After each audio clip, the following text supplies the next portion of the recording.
सर्व सज्जनो, रयतेचे राजे छत्रपती शिवाजी महाराज, जिजाऊ, माँ सरस्वती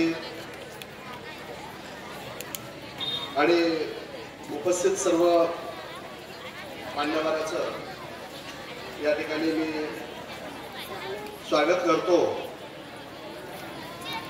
आणि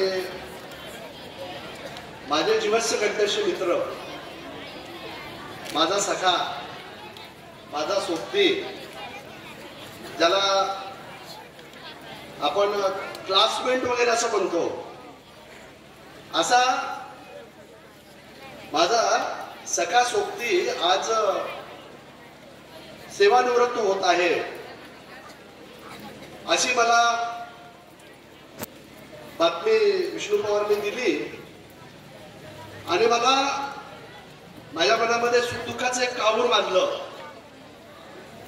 आणि मला आश्चर्याचा धक्का बसला की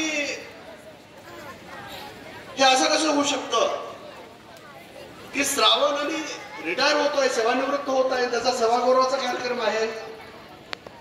मी माझी तारीख पाहिली आणि ते काही एप्रिल फूल वगैरे नव्हती, तर जानेवारीचा महिना होता।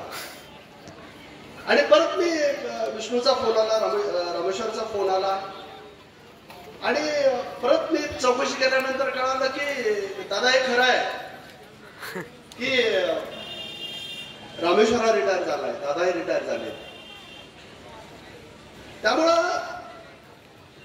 या ठिकाणी सगळे आमचे नियोजित असलेले सगळे कार्यक्रम सोडून सुनीताला सांगितलं की आपल्याला जावं लागतं। आदरणीय शिक्षण मंत्री भुसे साहेबांचा प्रोटोकॉल आलेला असताना देखील, त्यामध्ये सकाळी ती व्यस्त असताना देखील तिला म्हटले की काही जरी झालं तरी रामेश्वरच्या सेवा गौरवाच्या कार्यक्रमाला आपल्याला त्यांनी आवर्जून बोलवलेलं आहे आणि आपल्याला जाणं आहे। आणि मी आलो। म्हणजे या ठिकाणी मला हे सांगायला आवडतं की पहिली गोष्ट तर मी या ठिकाणी नमूद करतो की वयोकालमानाने जे काही सेवानिवृत्तीचा जो दिनांक आहे तो आम्हाला स्वीकारावा लागतो आणि सेवानिवृत्त व्हावं लागतं। आणि बगनरावजी मला बोलण्याच्या मोहामध्ये विसरून जाईल की हे असं कसं होऊ शकतं की कुठलाही बंजारा समाजाची संस्था नसताना संत तुकारामाचा वसा आणि वारसा घेऊन, विचाराचा वारसा घेऊन, वारकरी संप्रदायाचा वारसा घेऊन आपल्यासारख्या भगवान रावांनी रामेश्वरला या कॉलेजचा राव करावा, हे असं घडत नसतं बरं का। काहीतरी चुकलंय तुमचं बरं का, असं होत नसतं। महाराष्ट्रामध्ये आम्ही म्हणजे 30 खंड लिहिलेत आम्ही याच्यावर, आश्रमशाळेवर देखील खंड लिहिलेला आहे। आमचे प्राचार्य सुनीताला मला तर पाचवीलाच पुजलेली आहे, ती सुरुवात प्राचार्य पासून झालेली आहेत, आमच्या घरचे शाळा कॉलेजेस वगैरे आहेत। त्यामुळं मला वाटतं अत्यंत जबाबदारीने मी या ठिकाणी बोलतोय। सगळे पालक या ठिकाणी उपस्थित आहेत, सगळे विद्यार्थी उपस्थित आहेत। त्यांच्या मनामध्ये कोण पाहुणा आलाय, कोण मेहुणा आला हा महत्वाचा नाही, आपले सर चालले त्याचं दुःख आहे की नाही। आणि मला वाटतं भगवानराव तुमचं काहीतरी चुकलंय। म्हणजे महाराष्ट्रामध्ये, आधुनिक महाराष्ट्रामध्ये रूपांतरित करण्यासाठी ज्या यशवंतराव चव्हाणांनी, वसंतराव नाईकांनी जे दोस्तीचं मर्मबंध या महाराष्ट्रामध्ये त्या काळी गुंतलेलं होतं, 1963 ला गुंतलेलं होतं, 5 डिसेंबर 1963 ला गुंतलेलं होतं, ती चूक यशवंतरावनी केली होती। आणि परत तुम्ही त्याच्यानंतर ही चूक तुम्ही केली की श्रावणला तुम्ही या कॉलेजचा प्राचार्य केलं। हे महाराष्ट्रात असं कसं घडू शकतं?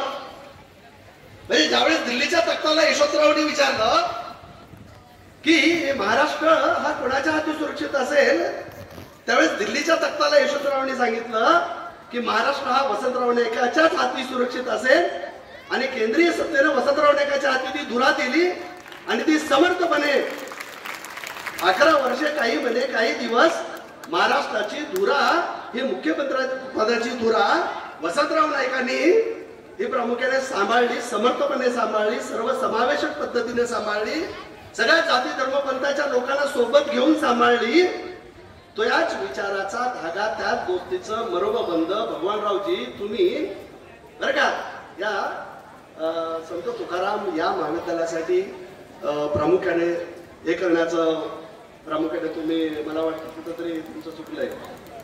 आणि मला वाटतं की हा पालकवर्ग इकडे जे उपस्थित आहे आणि हे जे विद्यार्थी समोर उपस्थित आहेत, कदाचित भगवानराव तुम्ही केलेली चूक या महाराष्ट्रातील प्रत्येक संस्था चालकाने वारंवार त्या चुका केल्या पाहिजे. आणि श्रावणासारखा श्रावण बाळ जामाईच्या पोटी जन्मलेला कीर्तापूरची कीर्ती हा महाराष्ट्रावर ठेवून पसरवतो. आज राज्याच्या संचालिका अनेक विद्यापीठाच्या अध्यासन केंद्राचा संचालक सगळे प्रोटोकॉल सोडून तुमच्या कार्यक्रमाला येतात. खऱ्या अर्थाने या चुका आपण वारंवार केल्या पाहिजे. आणि जोपर्यंत या चुकाची आपण पुनरावृत्ती करत नाही तोपर्यंत आम्ही यशवंतराव आणि वसंतरावांच्या विचाराचा, आचाराचा आणि सदाचाराचा वारसा आपण पुढे नेणार नाही असं मला वाटतं. एक गोष्ट. दुसरी गोष्ट थोडस विद्यार्थ्यांसाठी मला या ठिकाणी सांगायला आवडेल की विद्यार्थी बसलेत, बालक बसलेत, छोटी छोटी मुलं बसलेले आहेत. या मुलांना माहित नसेल की या पवार सरांनीच कशाला बोलवलं असेल बरं का. तो काही माझा सख्खा भाऊ नाहीये, परंतु मला तुम्हाला सांगायला आवडेल की तो सख्या भावापेक्षा देखील पक्का आहे. ज्यावेळेस आम्ही वसंतराव नाईक बीएड महाविद्यालयामध्ये बीएडचं शिक्षण घेत होतो, 1994ची गोष्ट आहे. आणि मध्यंतरीच एक आंदोलन उभं राहिलं आणि 150 बीएडच्या विद्यार्थ्यांना घरी जायची वेळ आली. आम्ही सुप्रीम कोर्टाची पायरी ओलांडली. आम्ही शिक्षण मंत्र्यांच्या गाड्या अडवल्या आणि प्रामुख्याने त्या बीएड महाविद्यालयातल्या सगळ्या अध्यापकाचार्यांना प्रामुख्याने ते बीएडचं प्रशिक्षण पूर्ण करण्यासाठीचा आम्ही लढा दिला. आणि त्या लढ्यामध्ये अग्रगण्य स्थानी श्रावण माझ्यासोबत, श्रावण बाळासारखा होता. आणि म्हणून तुम्हाला माहित असेल की श्रावण पवारनी किती शिक्षक त्याच्यासोबत आहे ते मला माहित नाही, है कि नहीं. ना आदमी पद से बड़ा होता है ना कद से बड़ा होता है. जो दूसरे के लिए खड़ा होता है वही इंसान दुनिया में सबसे महान कहलाता है. आणि म्हणून आमच्या श्रावणाकडे जर पाहिलं तर त्याचा कद किती मोठा आहे, पद किती मोठा आहे. सुनीता राठोड, ज्याचा राठोडांचा कौतुकाचा वर्षाव राठोडांनी करून गेलं, म्हणजे आपल्याच हाताने आपली पाठ टोकून घ्यावी, आहे की नाही. असो या महाराष्ट्राला, आम्हालाच नाही तर महाराष्ट्राला राठोड हे आदर्श आहेत. नाईक साहेबांचा वसाहती वारसा तुमच्याकडे असा आम्ही मानतो. तुम्ही आदर्श आहात, आम्हाला पण कृपया आदर्श होऊ नका बरं का. एवढीच या ठिकाणी अपेक्षा बाळगतो. आणि तो आदर्शाचा वारसा भगवानराव तुम्ही जपलाय. हे कौतुक करण्यासाठी, कौतुकाची थाप देण्यासाठी खऱ्या अर्थानं सगळे प्रपंच, सगळे प्रोटोकॉल सोडून आज आम्ही या ठिकाणी आलेले आहोत. हे खऱ्या अर्थानं कृपया याची नोंद घेतली पाहिजे. एक गोष्ट. दुसरी गोष्ट मला या ठिकाणी विद्यार्थ्यांना सांगायला आवडेल की शिक्षक कोण आहे, प्राचार्य कोण आहे, संचालक कोण आहे, मंत्री कोण आहे, आमदार कोण आहे, खासदार कोण आहे, या बालकांना कळत नाही बरं का.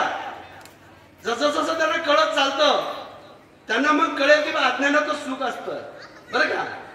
त्यामुळं मला यशवंतरावचा एक कृष्णकाठ मधला एक किस्सा सांगायला तुम्हाला आवडेल की यशवंतरावाचं कृष्णकाठ नावाचं एक आत्मचरित्र आहे, त्याने लिहिलेलं आहे. किती लोकांनी वाचलं मला माहित नाही, परंतु बहुतांश लोकांनी या ठिकाणी वाचलं असेल की यशवंतरावांना आम्ही का मानतो. कारण यशवंतरावांनी आपल्या कृष्णकाठमध्ये बाल यशवंत सांगितलेला आहे. तुम्हाला माहित असेल की ह्या चिमुकल्यांना जो प्रश्न पडतो, या मुली मुलांना जो प्रश्न पडतो, तोच प्रश्न यशवंतरावांना त्या काळी पडलेला होता. आणि त्या चिमुकल्या यशवंत असा शाळेत जायचा बापाचं पोट धरून. त्यावेळेस त्या यशवंतरावाला वाटायचं की या जगामध्ये सगळ्यात मोठा माणूस कोण आहे. त्याला वाटायचं की या जगामध्ये सगळ्यात मोठा माणूस माझी माय आहे. ती माय घराच्या बाहेर हा पोट धरून शाळेमध्ये गेला. त्या बापाने त्या हेडमास्तराला नमस्कार केला. अरे चुकलं म्हणे, माझा बाप मोठा नाही, माझी माय मोठी नाही,